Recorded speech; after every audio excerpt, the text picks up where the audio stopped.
राशि चक्र की छठी राशि यानी कि कन्या राशि पर केतु के इस ट्रांजिट का एग्जैक्टली किस तरीके का इम्पैक्ट देखने को मिलने वाला है, आज की वीडियो में हम उसी की बात करने वाले हैं। नमस्कार, मैं हूं astro vastu expert Savi Singh and welcome to my YouTube channel. मेरे चैनल पर नए हैं, चैनल को सब्सक्राइब नहीं किया है तो जरूर कर दीजिए, क्योंकि इस चैनल के माध्यम से आप तक बहुत इन्फॉर्मेशनल वीडियोस पहुंचाने का प्रयास करते हैं from the field of astrology, numerology, vastu as well as the other occult sciences. आज हम बात कर रहे हैं कि कन्या राशि के लिए यानी कि वर्गो के लिए ये गोचर केतु का किस तरीके के बड़े बदलाव, बड़े चेंजेस आपके जीवन में इस दौरान मैनिफेस्ट कर सकता है। राहु और केतु हमेशा 180 डिग्री के एक्सेस पे रहते हैं और इसलिए हमेशा साथ में गोचर करते हैं। यानी कि इस बार 18 मई 2025 को शाम को 7:35 पर जहां पे कन्या राशि से सिंह राशि में गोचर करेगा केतु, वहीं पर पाइसिस यानी कि मीन राशि से कुंभ राशि में एक्वेरियस में गोचर करेगा राहु। अब राहु और केतु के गोचर का इम्पैक्ट आपकी इंडिविजुअल हॉरोस्कोप पर और आपकी राशि पर कैसा पड़ने वाला है, आज हम वही बता रहे हैं। राहु के इम्पैक्ट की स्पेसिफिक वीडियो आपके लिए मैं आपकी राशि अनुसार ऑलरेडी अपने चैनल पे अपलोड कर चुकी हूं, तो उस वीडियो को जरूर देखिएगा।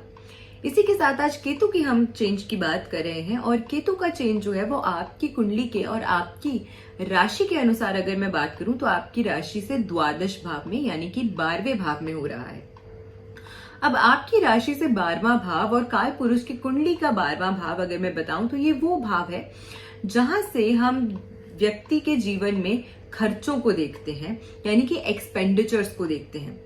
और ये एक्सपेंडिचर सिर्फ फाइनेंशियल ही नहीं होते हैं, ये एक्सपेंडिचर मटेरियलिस्टिक भी हो सकते हैं, ये एक्सपेंडिचर्स आपकी हेल्थ के लिए भी हो सकते हैं, ये एक्सपेंडिचर इन जनरल आपकी मेंटल पीस के लिए हो सकते हैं या आपकी पर्सनल लाइफ के लिए भी हो सकते हैं।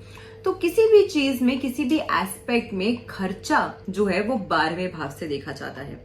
अब केतु की नॉर्मली इस भाव में प्लेसमेंट जो है वो बहुत ज्यादा अच्छा नहीं माना जाता है। वैसे तो 12वां भाव जो है वो अंतिम भाव, अंतिम राशि को समर्पित है, 12वीं राशि को समर्पित है, पाइसियंस को। और पाइसियंस नेचुरली विजडम प्रदान करने वाली राशि मानी जाती है। इसीलिए राशि चक्र के अनुसार अगर मैं बात करूं तो यहाँ पे इस भाव में जब केतु की प्लेसमेंट होती है तो ये एक व्यक्ति के जीवन में वैराग्य की परिस्थितियों को सामने लाता है। ये एक व्यक्ति के जीवन में मोक्ष की स्थिति को लाता है, बनाता है। और एक 12th हाउस का स्ट्रॉन्ग केतु आपको आध्यात्मिक शक्तियां प्रदान करता है।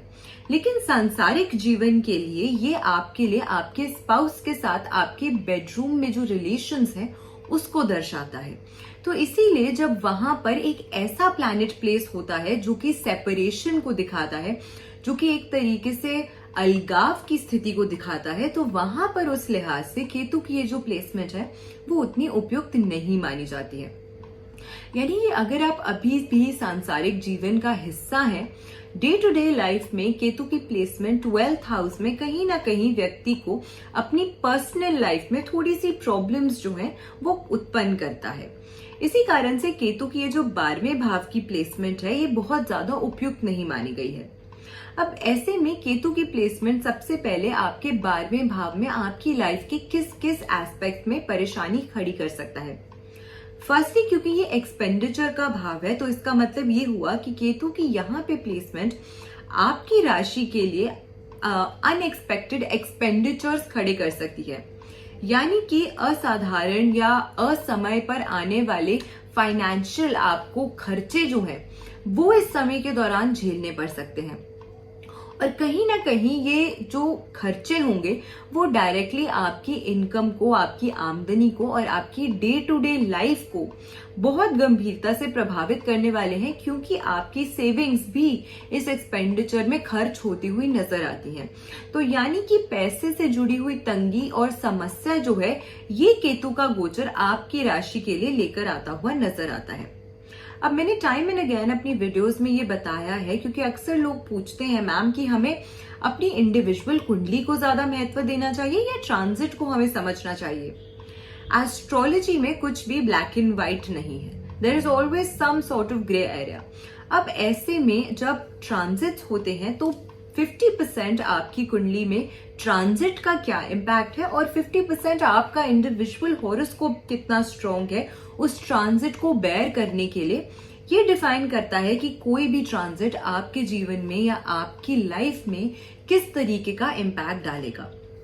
आपके इंडिविजुअल हॉरोस्कोप में केतु की प्लेसमेंट्स कितनी ज्यादा स्ट्रॉन्ग है, कितनी ज्यादा आपके लिए बेनिफिशियल है, this is going to be the defining factor जो ये बताएगा कि ये ट्रांजिट जो 18 मई को हो रहा है वो आपके जीवन में कैसे बदलाव लाएगा।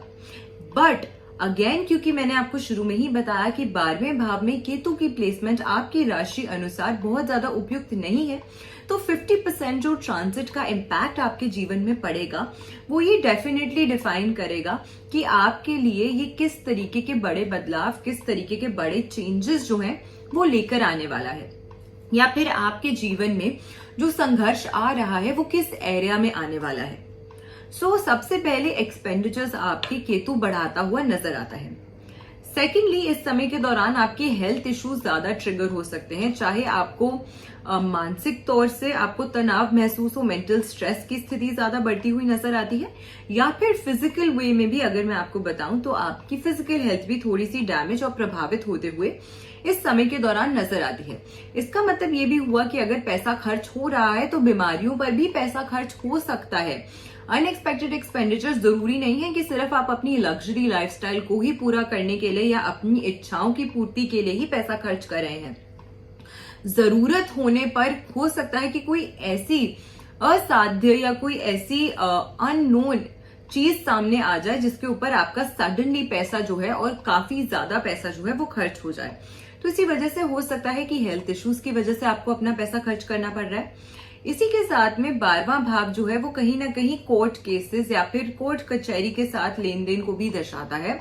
तो ऐसे में ये भी पॉसिबल है कि अगर बहुत लंबे समय से आप कोई ऐसे व्यक्ति हैं जो किसी कोर्ट केस के चक्कर में फंसे हुए थे, तो ये कोर्ट केस अभी बहुत जल्दी रिजॉल्व होता हुआ नहीं नजर आता है।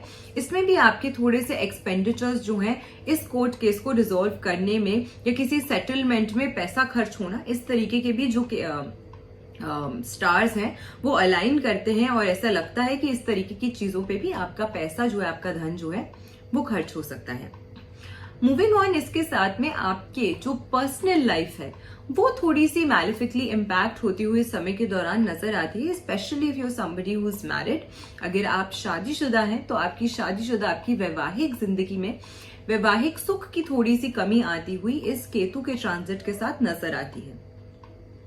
इसी के साथ साथ इस समय के दौरान अगर आप जॉब के क्षेत्र से जुड़े हुए हैं, आपकी कुंडली के 6ठे भाव में राहु की प्लेसमेंट होने वाली है, और राहु की ये जो प्लेसमेंट है 6th हाउस में वैसे तो त्रिशढ़ाई भाव में अच्छे फल देती है, लेकिन क्योंकि वहां केतु का एस्पेक्ट पड़ने वाला है तो उससे थोड़ी सी अनफोर्सीन ऑब्स्टिकल्स का सामना आपको इस समय के दौरान करना पड़ सकता है। हो सकता है कि लोग आपके अगेंस्ट थोड़ी सी प्लानिंग प्लॉटिंग करें, हाँ, लेकिन ये जरूर है कि वो शायद आपके अगेंस्ट ये प्लानिंग प्लॉटिंग अगर करेंगे भी तो सक्सीड नहीं कर पाएंगे, तो आपको हार्म नहीं कर पाएंगे किसी भी तरीके से फिजिकली या, लेकिन मेंटली थोड़ा सा आपको इस समय के दौरान मानसिक पीड़ा या मानसिक तनाव जो है वो इस केतु के ट्रांजिट से बढ़ता हुआ आपके लिए नजर आता है। अब इन सभी एस्पेक्ट्स में आपको अपने जीवन में कठिनाइयों का सामना करना पड़ सकता है इस केतु के ट्रांजिट से, और ये केतु का ट्रांजिट कोई 1-2 महीने के नहीं बल्कि पूरे 1.5 साल के लिए हो रहा है। केतु और राहु दो ऐसे ग्रह हैं जो हमेशा मैलेफिक प्लैनेट्स की श्रेणी में आते हैं, हमेशा रेट्रो मूवमेंट करते हैं, यानी कि हमेशा वक्रीय चाल चलते हैं, और इसी कारण से इन ग्रहों को भी आप देखेंगे कि इन ग्रहों को किसी भी राशि का स्वामित्व जो है वो प्रदान नहीं किया गया है, क्योंकि ये नेचुरली मैलेफिक भी है और ये शैडो प्लैनेट्स कंसिडर किए जाते हैं, यानी कि वो प्लैनेट्स जिनका कोई भौतिक अस्तित्व नहीं है। लेकिन शैडो प्लैनेट्स होने के बावजूद भी बहुत गहराई से इनका इम्पैक्ट जो है वो हर व्यक्ति के जीवन में देखने को मिलता है। अब ऐसे में ये जो ट्रांजिट हो रहा है 18 मई को, सिर्फ राहु केतु ही नहीं बल्कि इससे 4 दिन पहले यानी कि 14 मई को जुपिटर का ट्रांजिट होगा। Naturally Jupiter is considered to be a benefic planet, लेकिन इस बार जुपिटर का जो ट्रांजिट है वो अगेन बहुत ज्यादा पॉजिटिव नहीं है, क्योंकि जुपिटर अतिचारी है। इसी के साथ 29 मार्च को सैटर्न का ट्रांजिट ऑलरेडी हो चुका है, एंड 29 मार्च से लेकर 18 मई तक ये 51 डेज का जो टाइम है, ये 51 दिनों का जो समय है, इसमें राहु और शनि एक ही भाव में प्लेस्ड है, आपकी कुंडली के छठे भाव में ये प्लेसमेंट रहने वाली है। तो जब भी राहु और शनि युति करते हैं तो वो कहीं ना कहीं थोड़ी सी परेशानी और पीड़ा जो है वो बढ़ाते हैं। इस कारण से भी 29 मार्च के बाद से जो नया संवत शुरू हुआ है उसके बाद से जो प्लैनेटरी ट्रांजिशंस हो रही हैं ये बहुत ज्यादा फेवरेबल नहीं है, ना ही इंडिविजुअल्स के लिए और ना ही विश्व के स्तर पर। तो ऐसे में precaution seems to be the best medicine. तो कौन सी ऐसी रेमेडी है जो आपको इस समय के दौरान करनी चाहिए ताकि 18 महीने का ये केतु का जो ट्रांजिट है वो आपके लिए थोड़ी सी बेटर साबित हो और अगर परेशानियां आ रही हैं तो उन परेशानियों को आप बेहतर तरीके से डील कर सकें। गणेश जी के मंदिर में यानी कि गणपति के मंदिर में आपको मंगलवार के दिन, ट्यूसडे के दिन लाल रंग का ट्रायंगुलर फ्लैग जो है वो डोनेट करना चाहिए।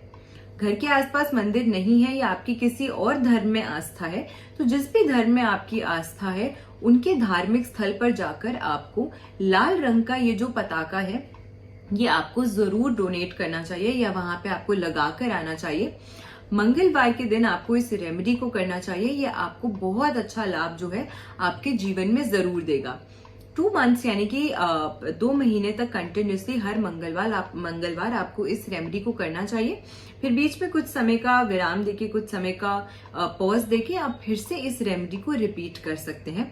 इसी के साथ अगर आप मेडिटेशन करते हैं, स्पिरिचुअलिटी की तरफ इंक्लिनेशन आप करते हैं, वैसे भी केतु के ट्रांजिट से इस समय के दौरान आपकी स्पिरिचुअल इंक्लिनेशन जो है वो ज्यादा बढ़ती हुई नजर आएगी।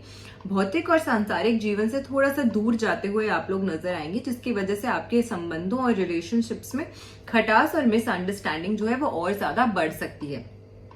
सो इसीलिए अगर आप मेडिटेशन करते हैं, वॉक्स पे जाते हैं, इसी के साथ साथ अगर आप ओम केम केतवे नमः इस मंत्र का जाप करते हैं अपने प्लैनेट केतु को स्ट्रॉन्ग करने के लिए वेडनेसडे यानी कि बुधवार के दिन, तो भी आपको बेहद लाभ मिलता है। आशा करते हैं आज की वीडियो आपको पसंद आई होगी। वीडियो अगर अच्छी लगी हो तो ज्यादा से ज्यादा लोगों तक वीडियो को शेयर जरूर कीजिएगा। चैनल पे नए हैं तो चैनल को सब्सक्राइब जरूर कीजिएगा। ऐसी बेनिफिशियल वीडियोस के साथ फिर से लौट कर आएंगे इसी चैनल पे। आशा करती हूँ आपका दिन शुभ रहे। नमस्कार।